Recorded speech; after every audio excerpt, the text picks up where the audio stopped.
Assalamualaikum warahmatullahi wabarakatuh.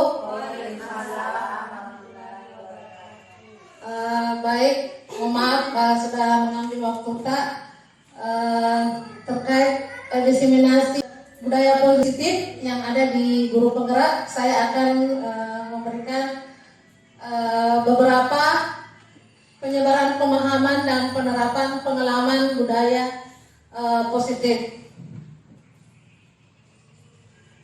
Konsep inti budaya positif yaitu perubahan paradigma baru, disiplin positif, nilai-nilai kebijakan, kebutuhan dasar manusia, motivasi perilaku manusia, posisi kontrol guru, keyakinan kelas, dan segitiga restitusi. Pembelajaran dengan paradigma baru.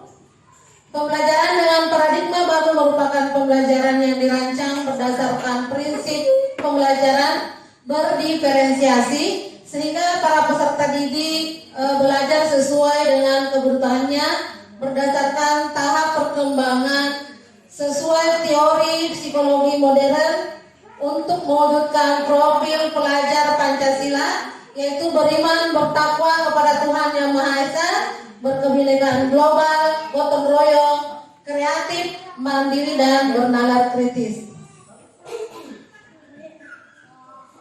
Miskonsepsi tentang teori kontrol adalah ilusi bahwa kritik dan membuat rasa bersalah mampu menguatkan karakter, ilusi bahwa semua penguatan positif, efektif, dan bermanfaat, dan ilusi bahwa orang dewasa berhak untuk memaksa.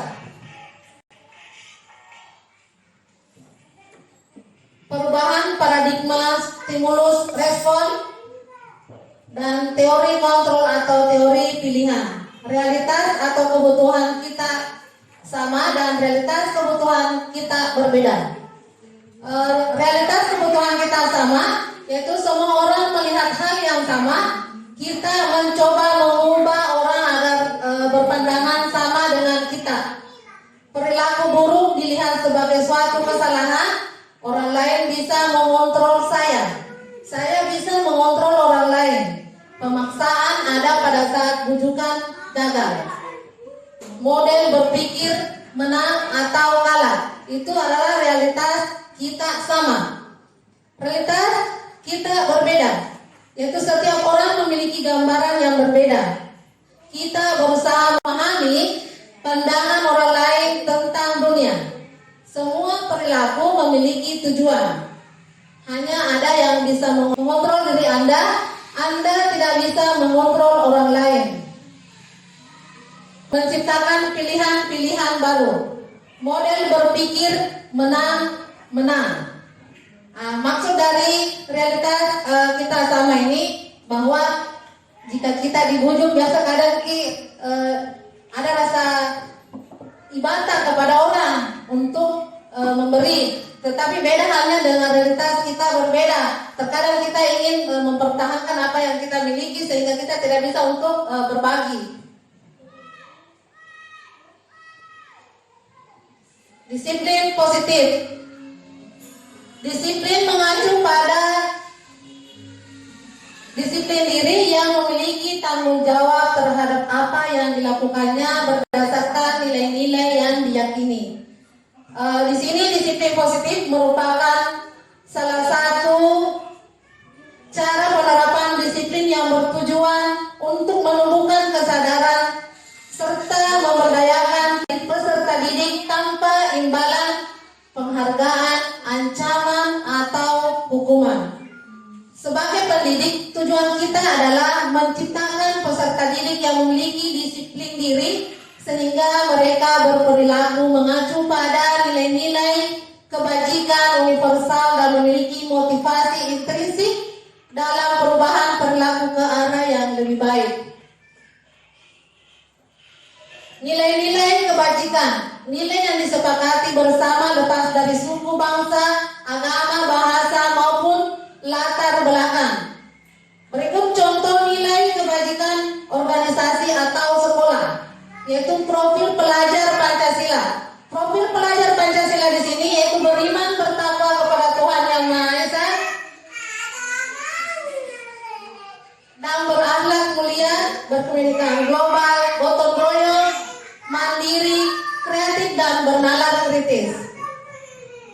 Ivo Primary Years Program, yaitu toleransi, rasa hormat, integritas, mandiri, menghargai, antusias, empati, keingintahuan, kreativitas, kerjasama, percaya diri, dan komitmen. Keterampilan hidup dapat dipercaya, lurus hati, pendengar yang aktif, tidak merendahkan orang lain, dan memberikan yang terbaik dari diri. Inilah nilai-nilai yang harus kita berikan kepada anak-anak kita di sekolah. Merdeka menurut Ki Hajar Dewantara, merdeka itu artinya tidak hanya terlepas dari perintah, akan tetapi juga cakap buat memerintah diri sendiri. Nilai-nilai kebajikan. Berikut contoh nilai-nilai kebajikan, yaitu tidak ingin ditegur atasan atau mendapat surat teguran.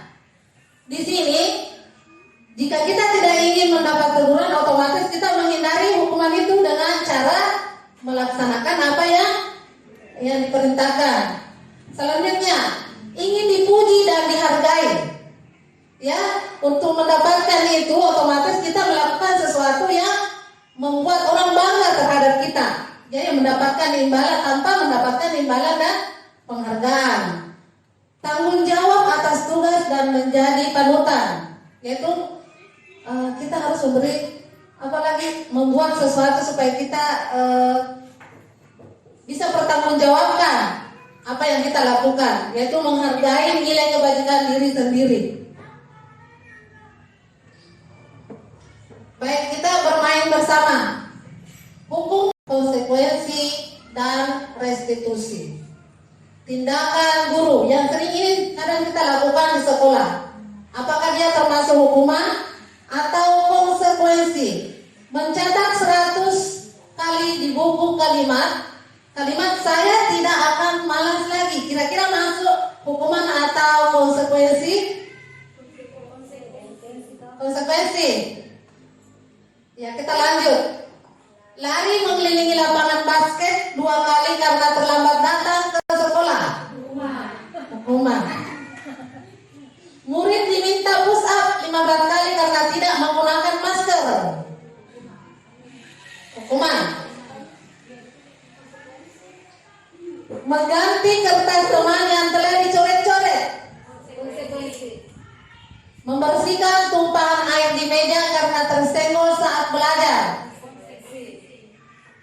Murid disuruh untuk tidak mengenakan sepatu seharian di sekolah sebab tidak mengenakan sepatu hitam. Lari mengelilingi lapangan basket 2 kali karena terlambat 10 menit pelajaran PJOK. Baik, kita lihat hasilnya. Ini jawaban tadi. Mencatat 100 kali di buku kalimat saya tidak akan malas lagi, itu termasuk hukuman. Karena diperintahkan, itu atas perintah kita kepada anak-anak, memaksa anak untuk menulis, ya, walaupun anak itu tidak mau. Itu adalah hukuman. Lari mengelilingi lapangan basket 2 kali karena terlambat datang ke sekolah. Itu adalah hukuman, karena yang membuat peraturan itu adalah guru yang memerintahkan muridnya untuk lari lapangan. Ya, murid diminta push up 15 kali karena tidak mengenakan masker.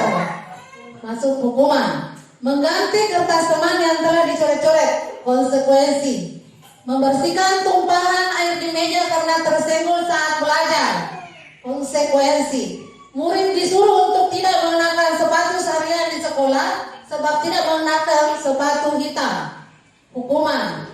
Lari mengelilingi lapangan basket 2 kali karena terlambat 10 menit pelajaran PJOK. Konsekuensi.